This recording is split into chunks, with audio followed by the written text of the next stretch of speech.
Good day and welcome to this 12th in the episode of Starting a New Plot. And today we're finally going to be cracking on with the fruit bed.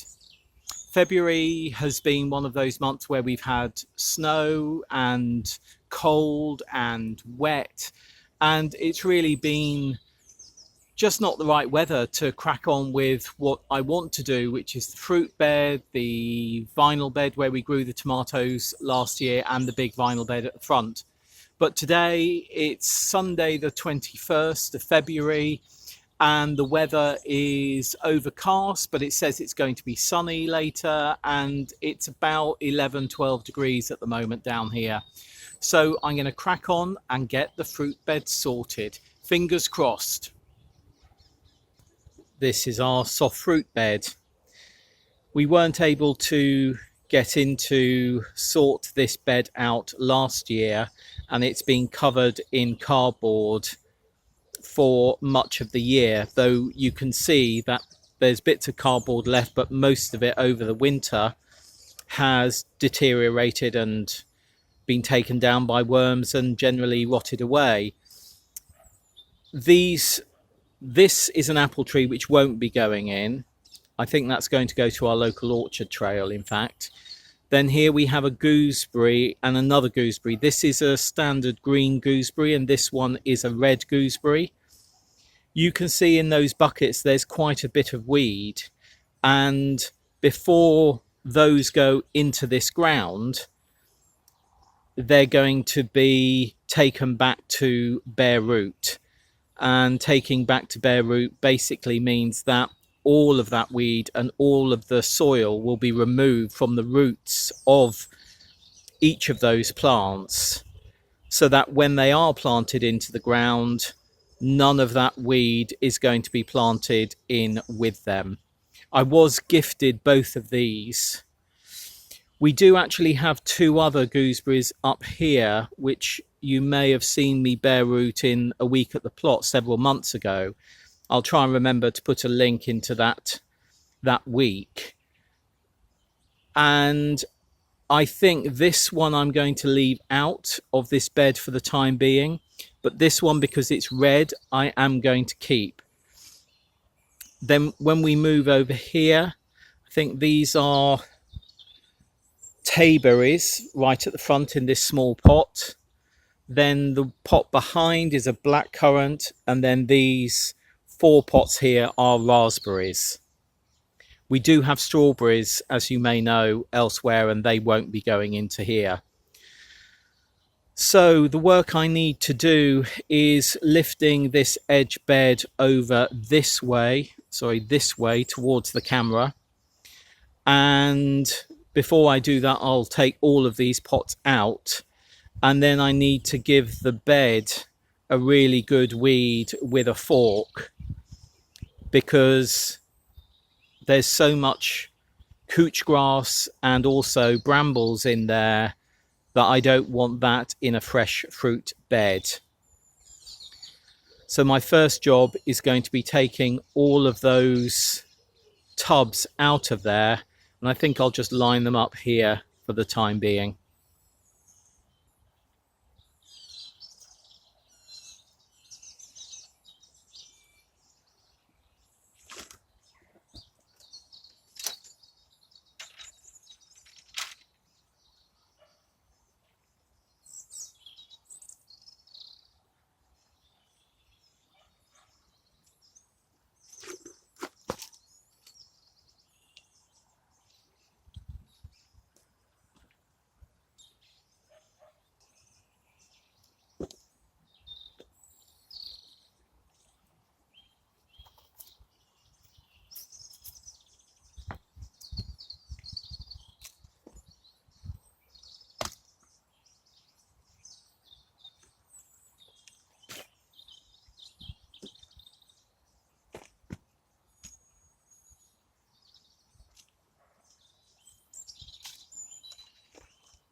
That's everything out of the beds.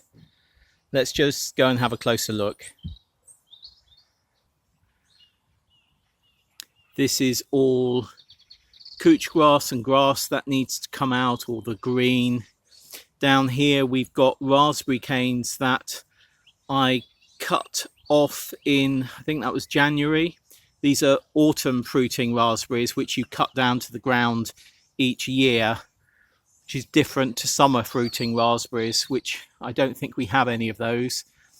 Then you can mostly see here a bramble which is in the ground just up here, needs to come out. But then beyond that, at the base of this pillar, we've got a thornless blackberry which I put in last year, which is just bending out over here. I'm not sure if you can see that, but that we will train up this post this year. But yeah, I'm going to use a fork on this bed. I obviously need to get as much of the root of the bramble out as I can. There's also some in this corner just here. That's a bit of bramble there. And we've got some on the other side of this edge, which also needs to come out, because that will just come into this bed at some point. But the first thing I'm going to do is just move this edging and just literally flip it over from this side here over in an arc, so that it is sitting on the soft, not the soft fruit bed, sitting on the flower border bed.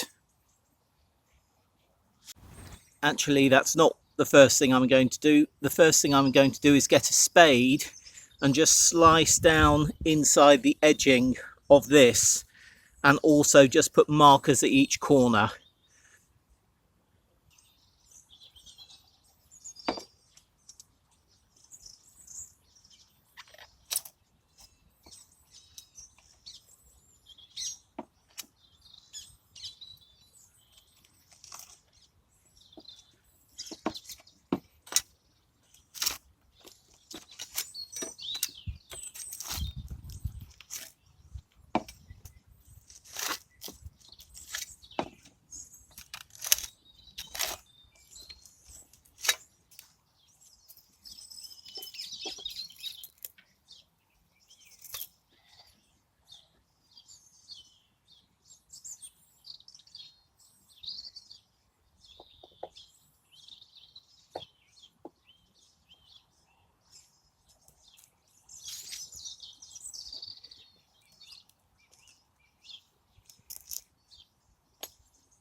I'm just going to cut the brambles back to about 6 inches from the ground, so that A, I know where they are, but B, I'm not going to be scratching myself whilst doing the work.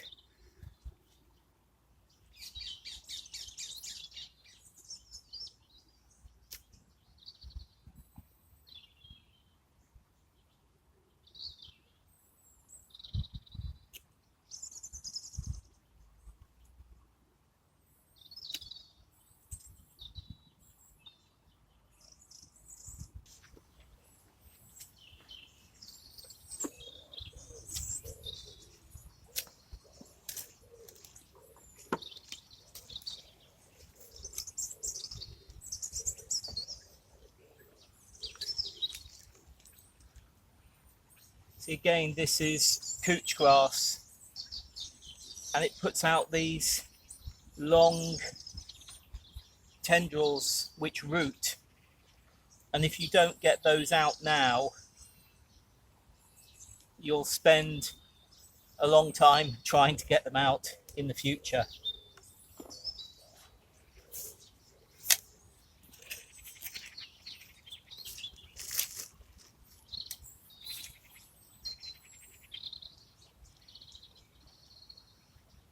And remember, this has largely been under cardboard for a whole year.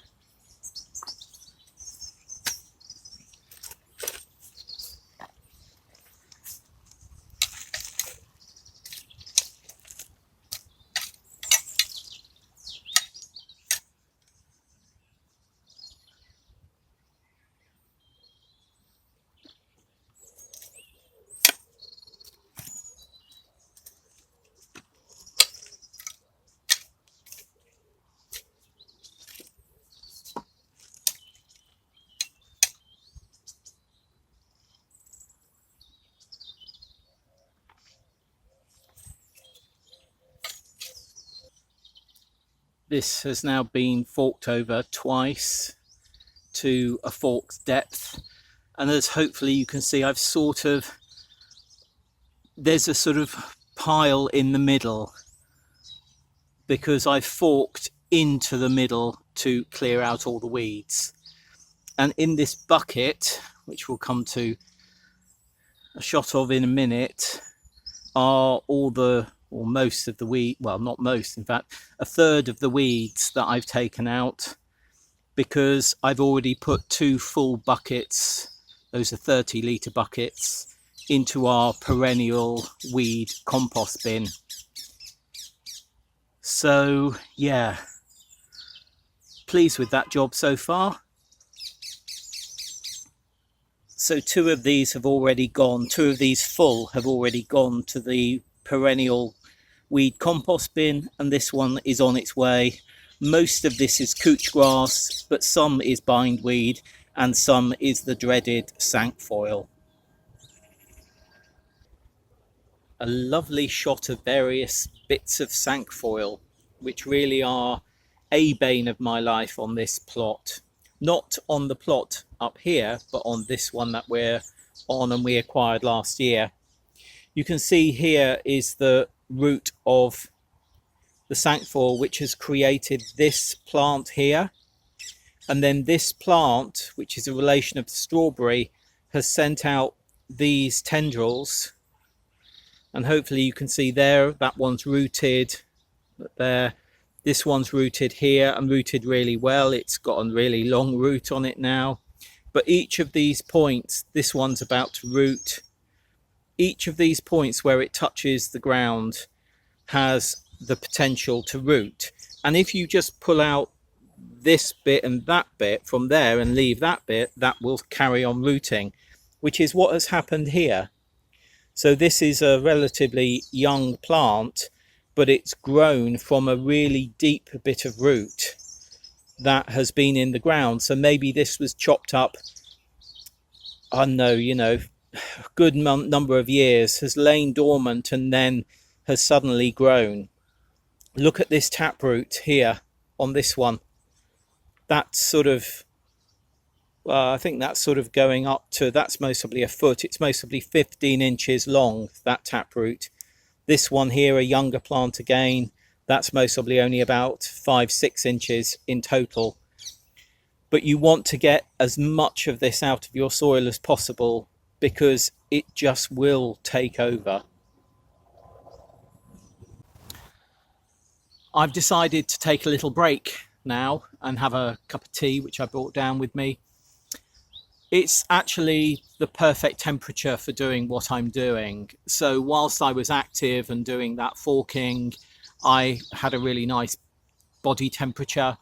As soon as I stopped and just sat down and thought I'll do a bit to camera now and explain something, I started to feel a little bit cool. So I put my hoodie on, and if I get cooler yet, I'll put my body warmer on. But do make sure that you're the right temperature for doing the work you need to do. You don't want to be too hot and you certainly don't want to be too cold. No dig.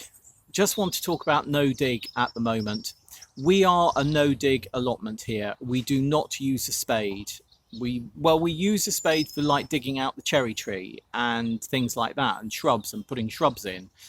But most of our work is with hand forks and hand trowels and the large fork that you've seen me use to do this bed just behind me. There's no doubt about it. Charles Dowding, who is the king of no dig, has really cornered that market, and no dig is a fantastic thing. But sometimes it's not right for the plot or the growing area that you have, and you have to do remedial work. You will have seen, if you've watched us through the year, that we have done remedial work on some of our edge beds where we've taken out the compost and forked it over, weeded it, put cardboard back down and then put compost back on top.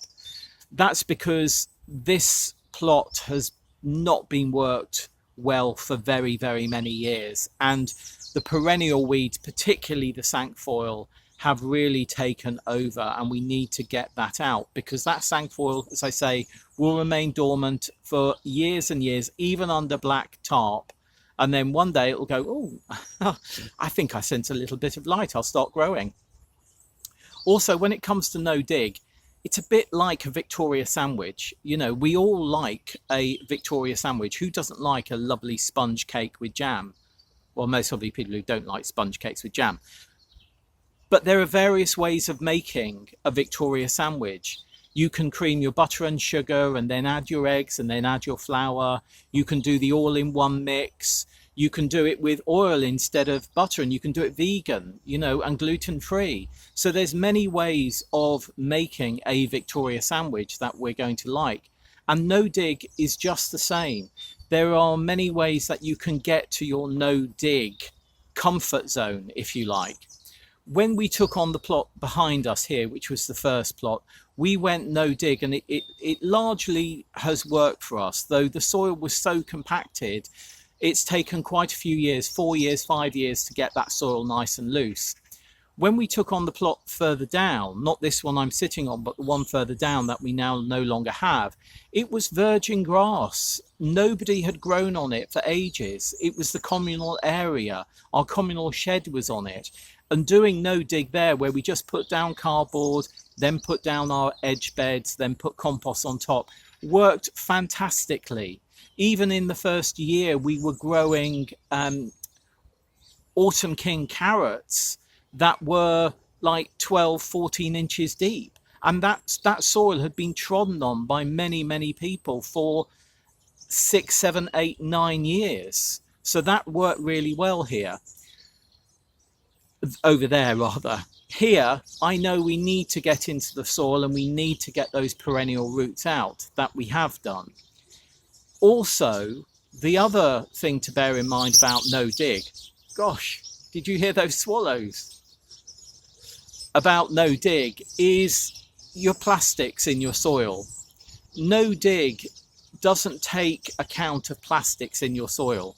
And there's an increasing number of people calling for plastics, obviously, to be reduced. But also there's increasing research that shows the take-up of small particles of plastic as they break down into the fruit and the vegetables that we eat. And of course, we don't want to be ingesting plastic when we're eating fabulously organic fruit and vegetables. So what I have been doing with this plot as well, and in fact I've done it with all of them, I've been taking out the bits of plastic. And this is just a sort of selection. That's sort of some cable tie, you know, soft cable tie. That's a bit of plastic bag. I think that's sort of like a neck label, bit of plastic that you get on like bagel wrappers and things. An old label, seed label. Here's a clip. Can you see that? From that's something that you might attach to a bamboo to hold a plant onto a bamboo. Don't know what that bit of green plastic is. Don't know what that blue bit of plastic is. And here's another bit of green plastic. And when I picked that up, this tiny bit of green plastic fell off. So all this plastic is in our earth, and we really want to get that out as well, because if we don't, it's going to continue to break down. And I don't want to get to the point where research proves, as it may do, that there's a take-up of microplastics by the vegetables and the fruits that we grow that we then eat. I don't want to get to the point that it's proven before I do what I'm doing. You know, I'd rather be cautious and take that plastic out as much as I can now than just wait to see if it's proven. So yes, we've disturbed worms today. I know that, and some of those are going to die. But you know what? It's about a balance of working with nature, allotmenteering and growing. And I feel that we get the balance right, because when I do go and plant into beds that we have forked over, 6 months ago, something like that, the worms are so rich in the soil that I know we're not doing long-term harm to to them or to the soil makeup, if you like. So I'm just going to have my cup of tea now. Got my little flask, my little cup of tea. If you've got any questions, do put them below. And then in a minute, I'm going to start. Well, I'm going to have to put this edge back, and then we'll put plants on top and have a think about that.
I've had a rethink.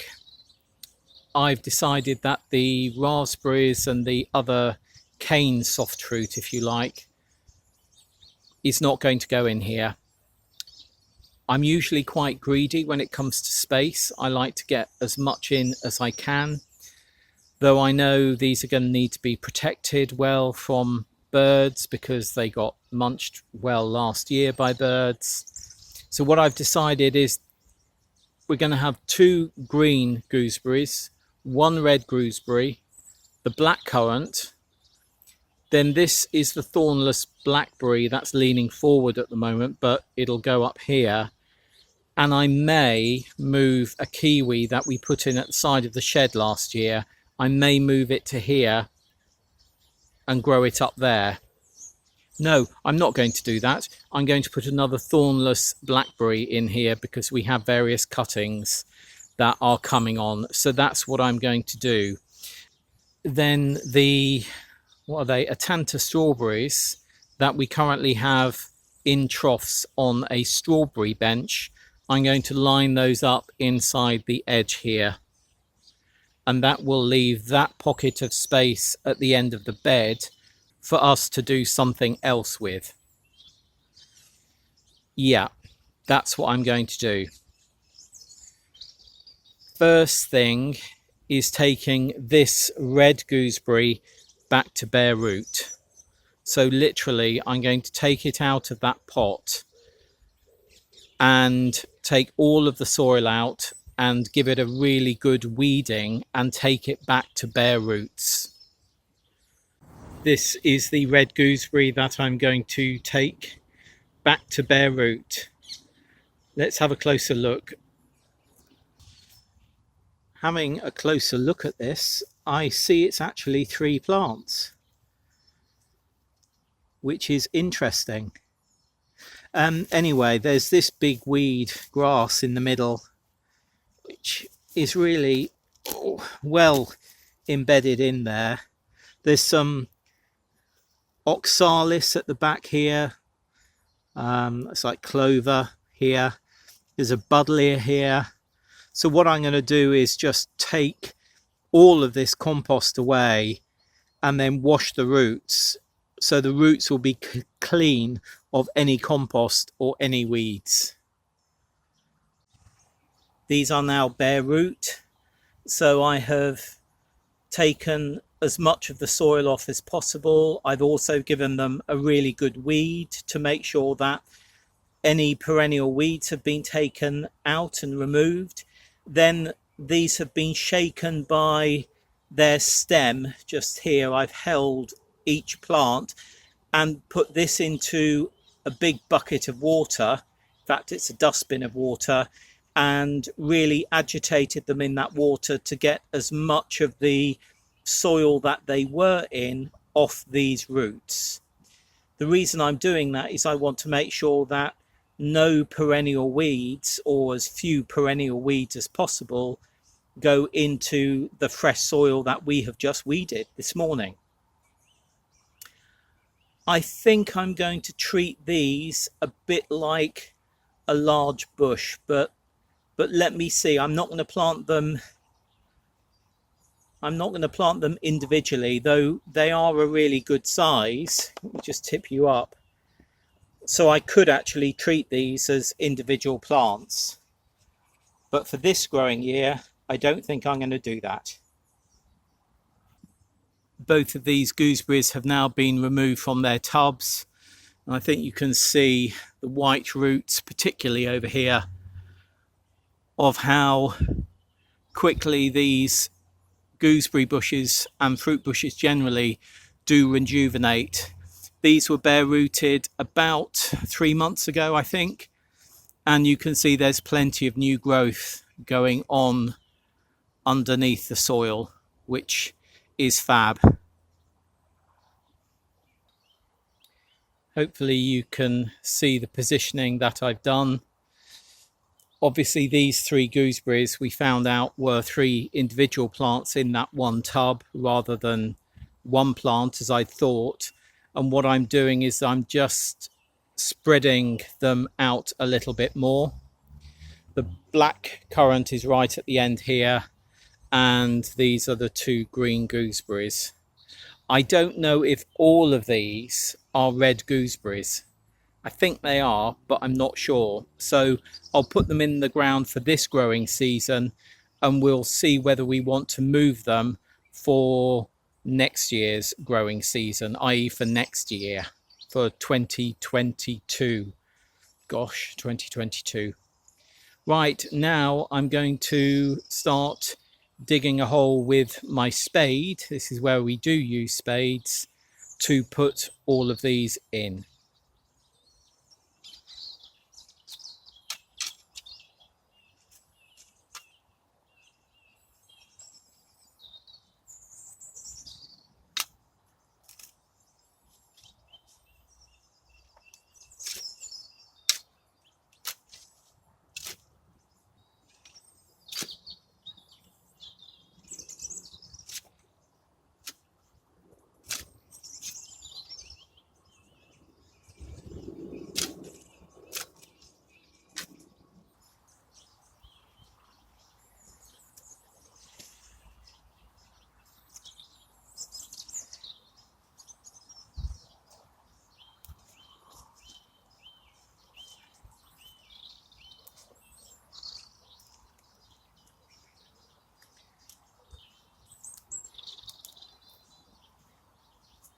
I'm happy with that.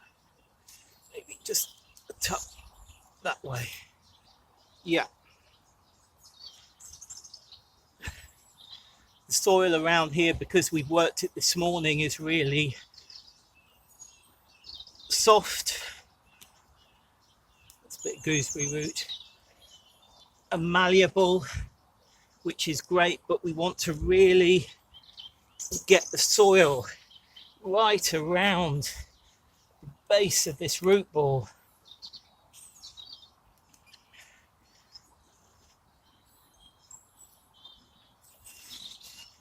So I'm dragging in soil, really pushing down with my fingers.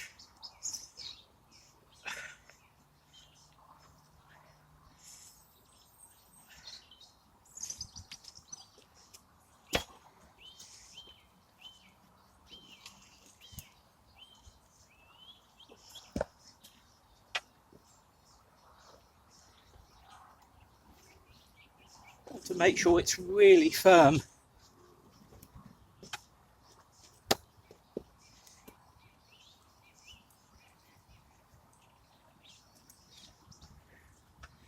Right. Now to get on with the next one.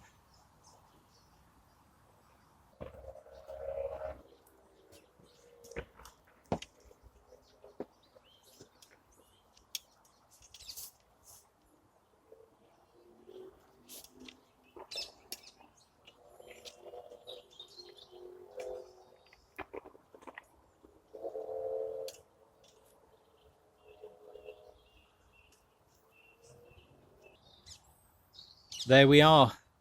That's the 2 green gooseberries in.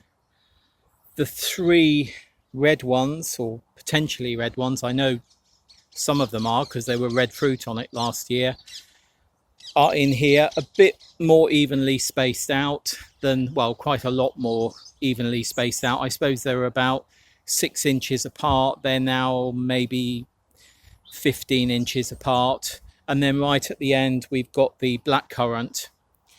What's important is that when you do reposition fruit bushes, you put them in at the same level that they were at. So where the top level of the soil was on each plant, that is now the top level on here as well. And when I use my foot to push the soil around this one, where we saw a close-up hopefully of that, that's what you call heeling in, and that's making sure, and that's heel as in H-E-E-L, not H-E-A-L. So that's heeling in, which means that you're really making sure that the roots in that root ball are really in contact with the soil. These I use my fist just to knuckle down and make sure that they are all firmly in. And then I just use the back of our rake just to level the soil for a bit. I'm going to leave them like this for about a week now, and then I will rake the top of the soil. In the meantime, I'm just going to put some chicken manure pellets, organic chicken manure pellets over here. I know this soil is nutritious. I can sort of smell it and feel it, if you see what I mean. But adding just chicken manure pellets on top is going to add a bit more, fertilizer to the soil, which would be good. If I put it on the top and it rains, it will just go down. What I didn't want to do is put fertilizer around the roots of these in case it burnt the roots. And then maybe in about a week or a fortnight's time, I will actually cover this whole area in cardboard and put a mulch on top of the cardboard, because that will really obliterate any light and stop, hopefully, any weeds that have come to the surface, or seeds of weeds that have come to the surface while we've been doing this work today. It'll obliterate the light from them, and they hopefully won't grow. These will also need a pruning, but you know what? I'm going to do that in about a month's time. I just want these to get established in the soil and get some of the fibrous small white roots that are on here going into the fresh soil that now surrounds them all. So that is job done on the fruit bed. And what has this taken us? It's most probably taken us about 5 hours today, maybe 4.5 hours in fact. I'm not sure what time it is at the moment, but I would say, yeah, 4.5 hours I think it's taken us. And I've just tied this green, you can just see here, I've just tied that thornless blackberry up. But we do need to do something about this pergola because it is a bit wobbly. Anyway, that will be for another day. Thank you very much for watching. If you do have any comments, please do let me know in the comments below. Or if you've got any questions, please put them below. And I think the next bed that we're going to be cracking on with is the tomato vinyl bed. which is going to be quite a bit of work. That's 12 square meters of soil. This is 3.3 square meters of soil, and it took us 2 hours. And I would have thought that this soil is better than the soil underneath the tomato vinyl bed, which I know is just awash with bindweed. Right, that's the parakeet saying goodbye, and I'm going to say goodbye too. See you again soon. Bye.